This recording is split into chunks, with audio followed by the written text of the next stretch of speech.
일본은행의 막대한 돈풀기로 인해 발생하고 있는 일반 은행과 기업들의 도덕적 해이 등이 심각한 부작용으로 떠오르고 있습니다. 현재 일본의 상황은 서서히 끓고 있는 물 속에서 목욕을 즐기고 있는 개구리와 같은 모습입니다. 피커TV에서 자세한 내용 전해드리겠습니다.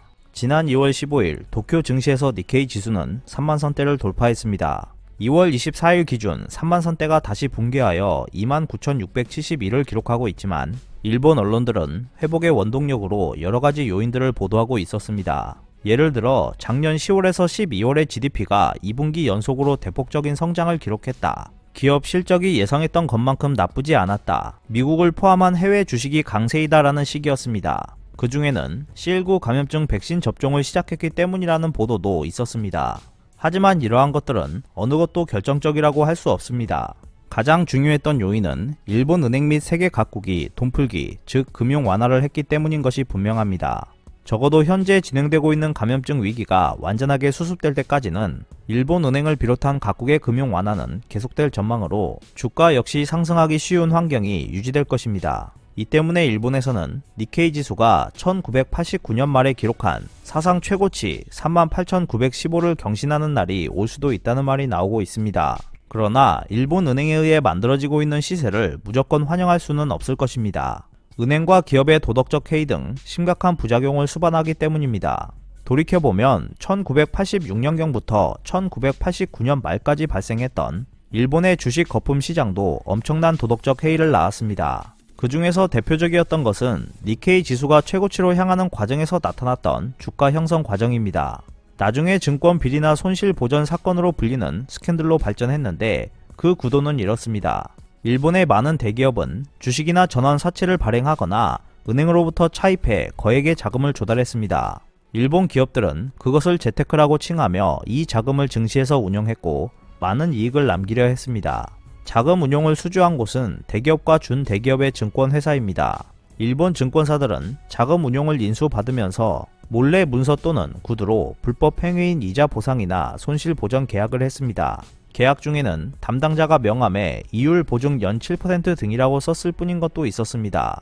이 같은 계약은 사전에 고객사의 양해를 얻지 않고도 증권사 재량으로 주식을 사고 팔 수 있는 펀드에 자금을 넣는 것을 의미했고 맹렬한 회전 매매가 가능하도록 했습니다. 증권회사 입장에서는 주식 위탁 매매 수수료를 마음대로 챙길 수 있는 구조였습니다. 일본 증권사들은 개별 종목의 경영 실태를 무시하고 시세를 끌어올렸습니다. 고객이 맡긴 돈을 채권이나 기업 어음 등에 투자하는 상품인 특정 금전 신탁은 계속 불어나 기업 실적 향상에 기여했습니다. 이자 보상, 손실 보전 계약도 있어 일본 기업들은 리스크 감각이 마비되었고 실태는 무모한 투자에 불과한데도 비교적 좋은 수익원을 확보한 것으로 착각했습니다. 한편 당시 재정경제부에 해당하는 대장성은 여러 증권사의 검사를 통해 우려를 나타냈습니다. 일단 시세가 하락세로 돌아서면 증권사가 보증이나 보전을 해줄 체력이 없었기 때문입니다. 예금 고객을 빼앗긴 은행들의 불만도 무시할 수 없었습니다. 그리고 대장성이 눈에 거슬린다, 언제까지 두고만 볼 수 없다며 본격적인 규제에 나서면서 광란의 주식 버블 시세는 종언을 맞이하게 되었습니다. 일본 주식시장은 1990년 연초부터 꺾이기 시작한 이후 끝없는 장기 하락 국면에 돌입했습니다. 경제 실태를 떠나 니케이 지수가 크게 상승한 데다 대기업과 증권사의 유착이 드러나면서 시장에 대한 신뢰가 송두리째 무너졌습니다. 거의 10년이 지나 2000년대에 들어서자 IT 버블이나 반등 시세로 다소 회복되기 시작한 시기도 있었지만 모두 오래가지는 않았습니다. 리먼 사태의 영향이 길어지면서 니케이 지수는 2009년 3월에 버블 붕괴 이후 최저치인 7054를 기록했습니다. 다시 12년 가까운 세월이 흐른 지난 2021년 2월 니케이 지수는 약 4.2배 이상으로 상승했고 약 30년 만에 3만선대를 기록했습니다.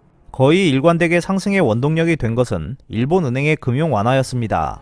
그 시작은 시라카와 마사아키 전 총재 시절인 2010년 12월이었습니다. 주가가 바닥을 뚫고 있을 때 경제의 선순환을 만들어 전반적 물가 수준이 장기간 하락하는 디플레이션 경제를 탈피한다는 명목으로 ETF 매입을 시작했습니다.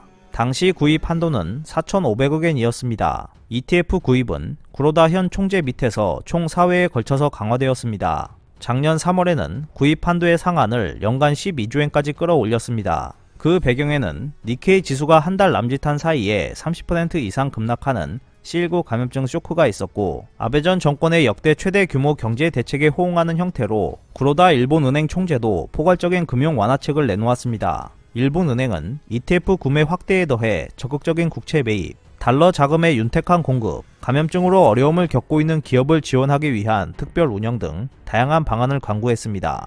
해외에서도 속속 사상 초유의 대규모 양적 완화 정책을 내놓으면서 니케이 지수 역시 반년도 지나지 않아 감염증 이전 수준을 회복했습니다. 그 후에도 상승을 계속했고 주식뿐만 아니라 상품 시세나 암호자산 가격 등도 자산 버블을 일으켰습니다. 숫자로만 보아도 지난 한 해 동안 시중에 풀린 돈의 크기는 엄청납니다. 자금 공급의 결과로 일본은행의 보유 자산은 작년 12월 말 기준 전년보다 23% 증가했고 금액 기준으로 129조엔 늘어난 702조엔으로 팽창했습니다. 이 증가액은 데이터가 집계된 1998년 이후 최대치입니다.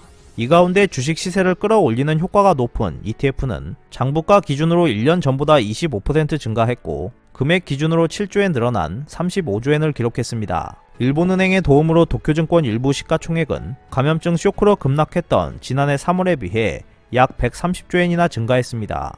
이렇게 주식 시세가 상승하기 쉬운 환경은 당분간 유지될 가능성이 높습니다. 감염증 위기가 끝나고 경제가 정상화될 때까지 일본은행은 대규모 금융 완화를 계속할 수밖에 없기 때문입니다. 여기에 미국이 2023년 말까지 제로금리 정책을 유지한다는 방침을 표명했기 때문에 일본은 더욱 안심하고 돈을 마구 찍어낼 것입니다.